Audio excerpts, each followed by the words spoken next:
What is the most embarrassing reason you have ended up in hospital? 1. I drank a potion my cousin and I made when I was 10. It was basically a mixture of everything under the kitchen sink. Tongue turned purple, had to drink Ipecac syrup, good times. 2. You know how when you were in grade school, your teacher would tell you to keep all 4 chair legs on the floor and not tilt back, because some kid fell over and cracked their head like 15 years ago? I'm the idiot kid that fell over in the chair. Had to go to the ER and get stitches in my head. It wouldn't be the worst thing in the world, except I managed to do it on 2 separate occasions. 3. I cut my face open on water, even the lifeguards don't know how. I was the only one in the pool and they were both watching me. 4. In the 7th grade, I was upset at RuneScape and kicked my wall. I ended up breaking my toe. 5.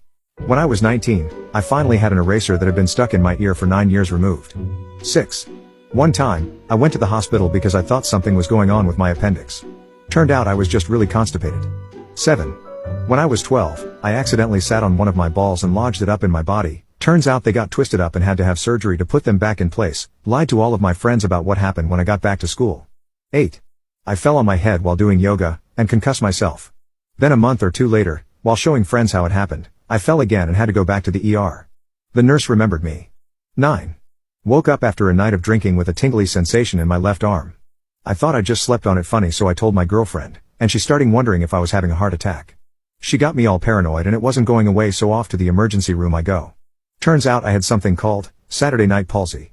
Basically my girlfriend slept all snuggled up on my shoulder and cut off all the circulation to my left arm. I was too intoxicated to notice and wake up, so I probably slept like that for 8 hours. It took about 3 days for the feeling to fully return to my arm. Every time my girlfriend tries to sleep like that, I tell her to stop or she'll give me the palsy again. 10. I got my PP stuck in my life-size Sonic the Hedgehog figurine. That was hard to explain to the doctors. 11. I put a bead in my nose and it didn't come out. 12. Pulled a pen apart and got the spring out, somehow ended up twisting one end into my finger.